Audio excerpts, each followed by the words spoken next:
আসসালামু আলাইকুম ভিউয়ার্স, আমি Nazneen Annie kitchen and blog চ্যানেলে সবাইকে আরও একবার স্বাগত জানাচ্ছি।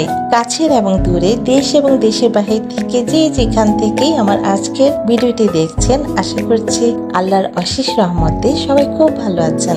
গরমে গৃহিণীদের কাজগুলো সহজ এবং সুন্দরভাবে করার জন্য অসাধারণ 10টি টিপস শেয়ার করব। আশা করছি আমার আজকের টিপসগুলো প্রিয় আপু কিংবা গৃহিণীদের খুবই কাজে লাগবে। তো চলুন কথা না বাড়িয়ে টিপসগুলো শুরু করি। টিপস নাম্বার 1, আমাদের সবার বাসায় টিকটিকি কম বেশি দেখাই যায়, বিশেষ করে কিচেনে, বেডরুমে তো থাকেই। আর এই টিকটিকির যন্ত্রণা আমরা অনেকেই অতিষ্ঠ। তো এই টিকটিকিগুলো বাসা থেকে দূর করার খুব সহজ একটা উপায় আপনাদের সাথে আমি শেয়ার করছি। আমরা প্রতিদিনই ডিম খেয়ে থাকি, আর সেই ডিমের খোসাগুলো কিন্তু আমরা ফেলে দিই।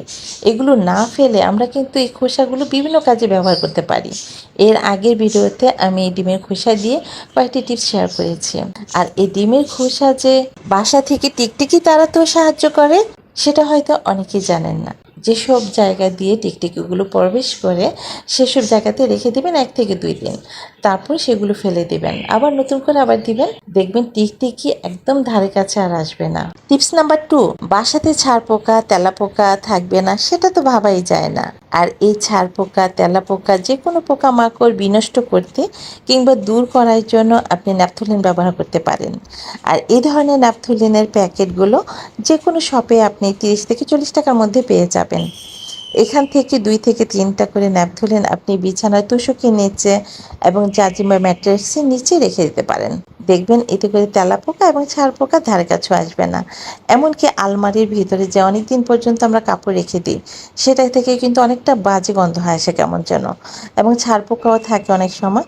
তার জন্য সেই আলমারি কাপড়ের ভিতরেও আপনি একটু একটু করে ন্যাপথলিন রেখে দিতে পারেন। দেখবেন কোনো রকম বাজে গন্ধ আসবে না, ছাড় পোকাও থাকবে না।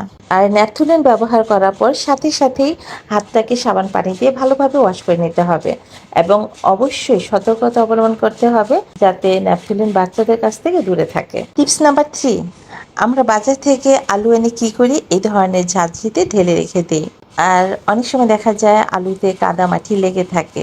এর ফলে কি হয়, সেই ঝাঁঝরির নিচে কাদামাটিগুলো পড়ে সেই জায়গাটা একদম নোংরা হয়ে যায়। তার জন্য আমরা যদি প্রথমেই সেই ঝাঁঝরির মধ্যে কাগজ কিংবা পলিথিন দিয়ে তারপর আলুগুলো ছড়িয়ে রাখি, এতে করে কি হয়, আলুগুলো ভালো থাকে এবং ঝাঁঝরির নিচে কাদা মাটিগুলো পড়ে নোংরা হয় না, জায়গাটা পরিষ্কার থাকে সে জায়গাটা। টিপস নাম্বার 4, অনেকেই আছেন রুটি বানানোর পর কি করেন, এই পিঁড়ি বেলুনটাকে না ধুয়ে কিংবা ধুয়ে এভাবেই রেখে দেন।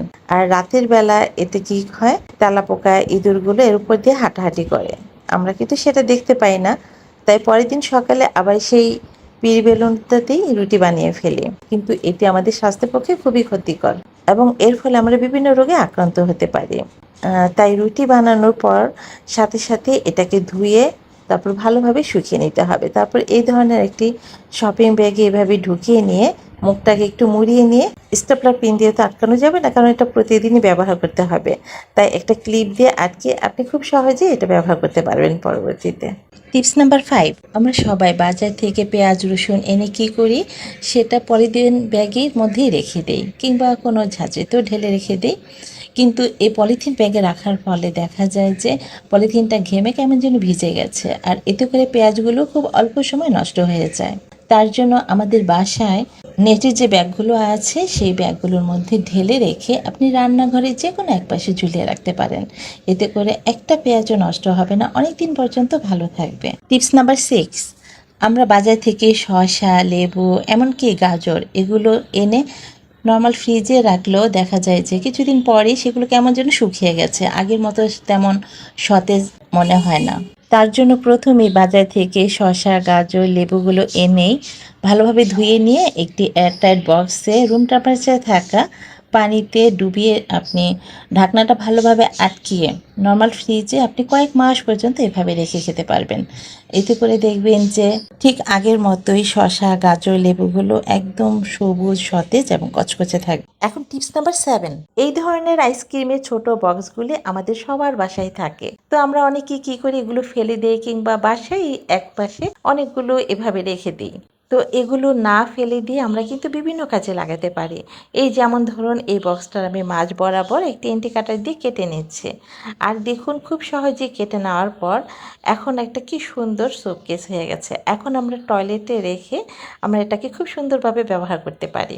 তো আমার এই আইডিয়াটা আপনাদের কেমন লেগেছে লাইক দিয়ে কিন্তু অবশ্যই জানাবেন। টিপস নাম্বার 8, গরমের দিনে কলা কিনে আনার পর দেখা যায় যে কলাটা পরের দিনই কেমন যেন শুকিয়ে যায় কিংবা কালো হয়ে যায়, এমনকি কয়েকদিনের মধ্যেই একদম নষ্ট হয়ে যায়, খুব একটা ভালো থাকে না কলাগুলো।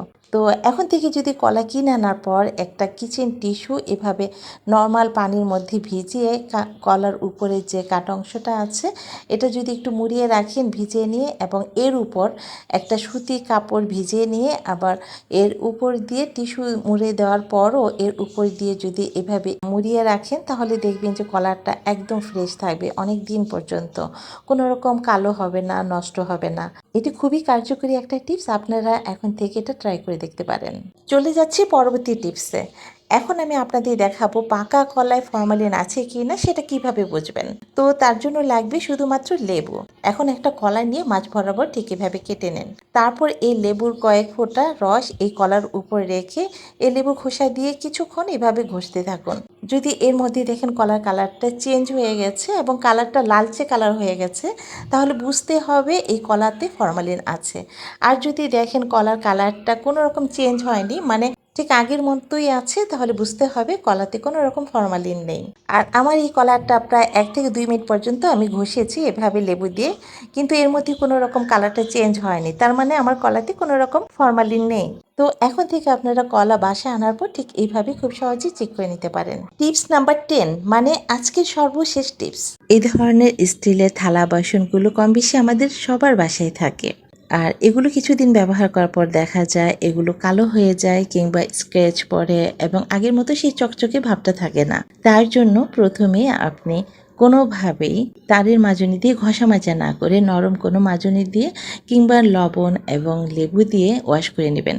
দেখবেন একদম চকচকে থাকবে, কোনো রকম কালো হবে না এবং কোনো স্ক্র্যাচও পড়বে না। তো এই ছিল আমার আজকের 10টা কিচেন টিপস। সো ভিউয়ার্স, আমার আজকের কোন টিপসটি আপনাদের ভালো লেগেছে লাইক দিয়ে অবশ্যই জানাবেন। আর আপনি যদি আমার চ্যানেলটিতে আজকে নতুন ভিজিট করে থাকেন তাহলে পরবর্তী ভিডিওগুলো দেখার জন্য চ্যানেলটি সাবস্ক্রাইব করে রাখতে পারেন এবং পাশে থাকা বেল বাটনটা অন করে রাখবেন। এতে করে কি হবে, আমি যখনই নতুন কোনো ভিডিও আপলোড করব সাথে সাথে আপনার কাছে নোটিফিকেশন চলে যাবে। তো আজকের মতো এখানেই বিদায় নিচ্ছি। আল্লাহ হাফিজ।